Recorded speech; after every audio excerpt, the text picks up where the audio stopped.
वहीं देखिए, एक तरफ उपचुनाव की तारीख बदलने से सियासत हाई, तो दूसरी तरफ महाराष्ट्र में बागियों ने हर पार्टी की टेंशन बढ़ाई है। महाराष्ट्र में नामांकन वापस लेने को लेकर के मियाद जो है वो खत्म हो चुकी है, लेकिन अभी भी कई बागी हैं जो मैदान में हैं, जो हर पार्टी के लिए खतरे की घंटी है। हालांकि दिन में अगर ये हम कहें कि नामांकन वापस भी लिए गए हैं, कई सीटों पर अजीबोगरीब घटनाक्रम जो है वो भी यहां पर देखने को मिला है। तो इसी के साथ देखिए आगे बढ़ते हैं। उससे पहले आपको हम ये दिखाएं कि किस पार्टी के कितने बागियों और प्रत्याशियों ने अपने नाम को वापस लिया है। तो देखिए, हम आपको यहां पर दिखा रहे हैं कि कितने लोगों ने अपने नाम को वापस लिया है। आखिरी दिन कितने नामांकन वापस हुए हैं।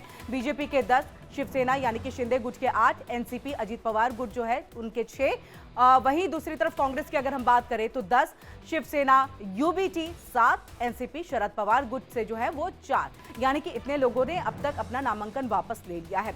बाकी दोनों ही गठबंधनों के लिए सिरदर्द ये बागी जो है वो बने हुए हैं। बीजेपी ने अपने बागियों को कुछ हद तक मनाने में कामयाबी हासिल कर ली है, लेकिन महाविकास अघाड़ी में सबसे ज्यादा बागी जो है वो मैदान में है, जिनमें से कुछ ने आखिरी दिन नाम वापस लिए हैं, लेकिन अभी भी कई बागी मैदान में हैं, जिनको नाम वापसी के लिए कुछ घंटे पहले शरद पवार और उद्धव ठाकरे ने प्रेस कॉन्फ्रेंस करके ये चेतावनी दी थी कि नाम अगर आप वापस नहीं लेते हैं तो कार्रवाई होगी। और उद्धव ठाकरे ने साफ तौर पे ये कह दिया कि किसी भी सीट पर फ्रेंडली फाइट नहीं होने वाली है।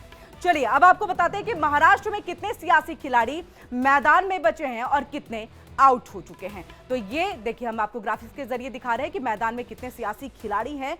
कुल नामांकन जो है 10,900 के करीब, रद्द हो गए 1659 और नाम जो वापस लिए गए हैं वो 2,797 है। मैदान में बचे प्रत्याशी जो है वो 6,444 के करीब है। तो ये वो है जो पहले चुनावी मैदान में आए, उसके बाद फिर आउट हो गए। वो हमने आपको ग्राफिक्स के जरिए यहां दिखाया। वहीं मुंबई के अणुशक्ति नगर विधानसभा सीट की अगर हम बात करें, जहां पर शिंदे गुट ने अपने उम्मीदवार अविनाश राणे का नामांकन वापस ले लिया है, वहां पर नवाब मलिक की बेटी सना मलिक लड़ रही हैं।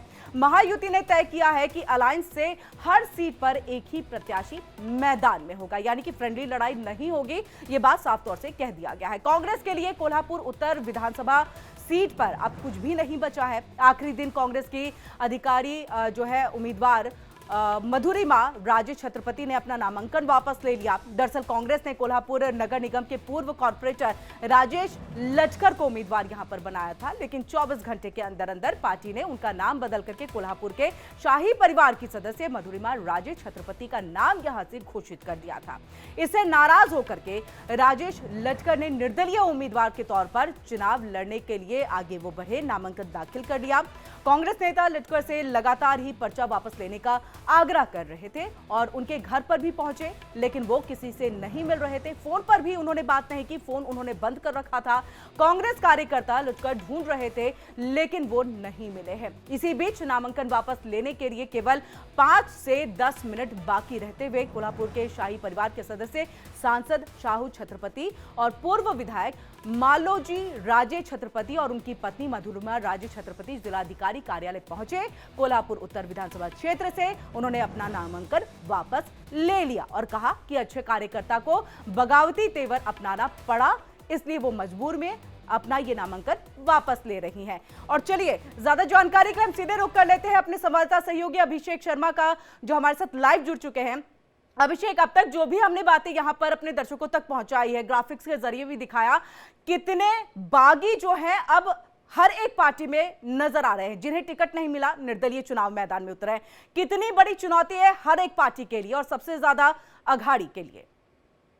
बिल्कुल, देखिए दोनों पार्टियों के लिए, यानी दोनों दल जो हैं, दोनों जो एक ग्रुप बना हुआ है महाविकास अघाड़ी और महायुति, दोनों के लिए बड़ी मुश्किल है, क्योंकि देखिए 1-2 नाम नहीं है, करीबन ये तो बात साफ है कि करीबन बहुत लोगों को नामांकन वापस लेने के लिए कम से कम इन लोगों की जो कोशिश थी काम आई, लेकिन जो और लोग थे कहीं बड़ी सीटों पर वह नामांकन वापस नहीं लिए हैं। इनकी संख्या की बात करें, देखिए दोनों को मिलाकर यानी महायुति और महाविकास अघाड़ी की बात करें तो करीबन 35 से 40 के आसपास संख्या अब तक है कि 35-36 लोग हैं जो कि अब तक नामांकन वापस नहीं लिया, यानी वो चुनाव मैदान में बागी रोक अख्तियार उन्होंने कर लिया है, नामांकन वापस वो नहीं लिया है। मुंबई की भायखला सीट की बात करें, जैसा कि और सिवड़ी की बात करें, ऐसे कई सीटें हैं कि जहां पर नामांकन वापस नहीं लिया। आप देखिए कि आपने नवाब मलिक के बेटी की बात कर, लेकिन नवाब मलिक की बात कर, नवाब मलिक मानपुर जिले से लड़ रहे हैं, वहां पर भी शिवसेना गुट से बुलेट पाटिल है, वो मैदान में है। उसके अलावा वहां पर खुद नवाब मलिक अजीत पवार गुट से लड़ रहे हैं। यहाँ पर भी जाहिर सी बात है कि महायुति में ही आपस में टकराव देखने को मिल रहा है। यह एक बात सामने आई, इस आपने कहा कि महायुति ने डिक्लेयर किया है कि एक जगह से एक ही उम्मीदवार रहेगा, उनकी तरफ से कोई बागी नहीं होगा।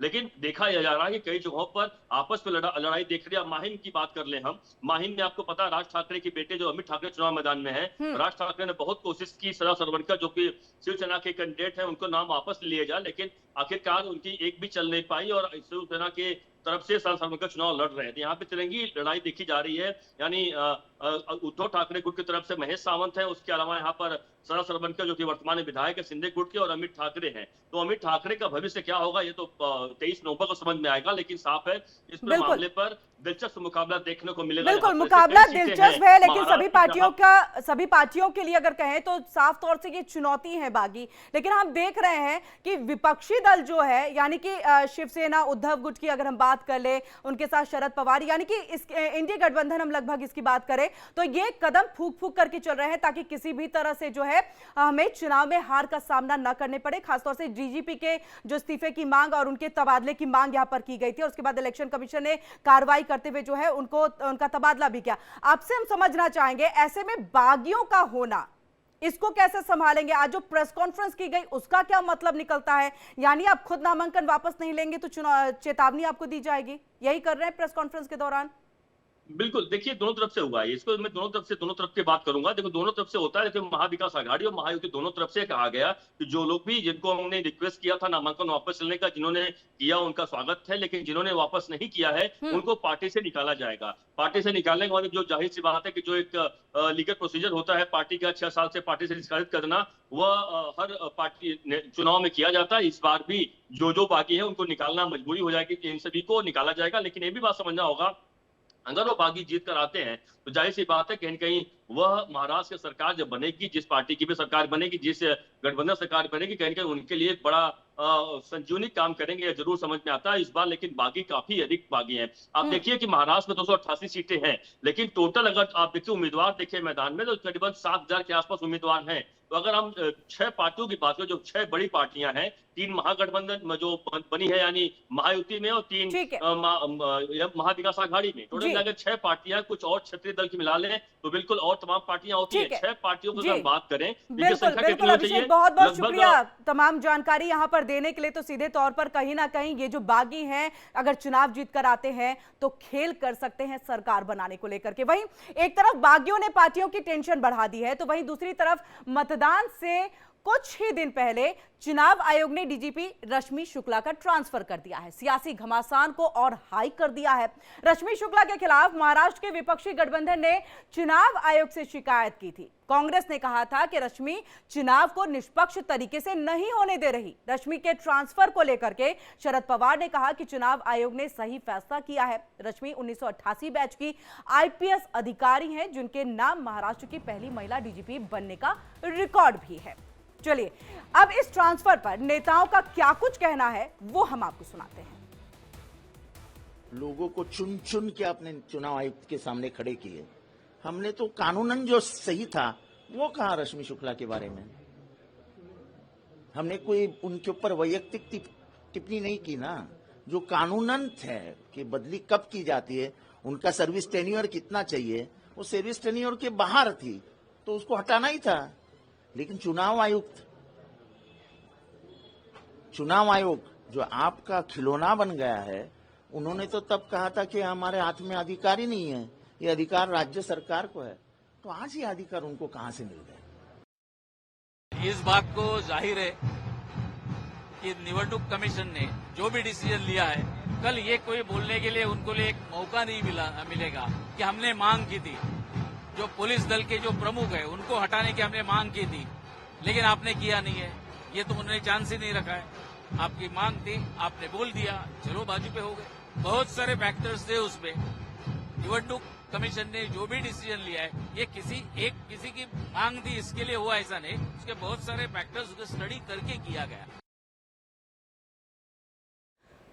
तो महाराष्ट्र में होने वाले विधानसभा चुनाव के लिए काफी कम समय बचा हुआ है और चुनाव प्रचार अपने चरम पर है। सभी दलों के नेता वोटर्स को आकर्षित करने में जुटे हुए हैं। इस बीच महाराष्ट्र के मुख्यमंत्री एकनाथ शिंदे फिल्मी डायलॉग बोलते हुए दिखाई दे रहे हैं, जो महाराष्ट्र की सियासी गलियारे में चर्चा का विषय बना हुआ है। क्या कुछ उन्होंने कहा है, सुनिए आप। महिला बचत गटाच्या स्वीकृतीताईला मी सांगितलंय की मुरजी पटेलला पहिला आमदार बनवतो, तुला पण आमदार बनवतो आणि या ठिकाणी मी सांगतो मुरजी पटेल हा प्रचंड मतात कोणी ते निवडणूक लढवतो, कोणी डायरेक्ट होऊ शकतो, सगळं आपल्या हातात आहे आणि एकनाथ शिंदे दिलेला शब्द पाळणार आहे। एक बार जबान देने के बाद फिर मैं खुद की भी नहीं सुनता। Commitment is commitment. महिला बचत गटाच्या स्वीकृतीताईला मी सांगितलंय की मुरजी पटेलला पहिला आमदार बनवतो, तुला पण आमदार बनवतो आणि या ठिकाणी मी सांगतो मुरजी पटेल हा प्रचंड मतात कोणी ते निवडणूक लढवतो, कोणी डायरेक्ट होऊ शकतो, सगळं आपल्या हातात आहे आणि एकनाथ शिंदे दिलेला शब्द पाळणार आहे। एक बार जबान देने के बाद फिर मैं खुद की भी नहीं सुनता। Commitment is commitment.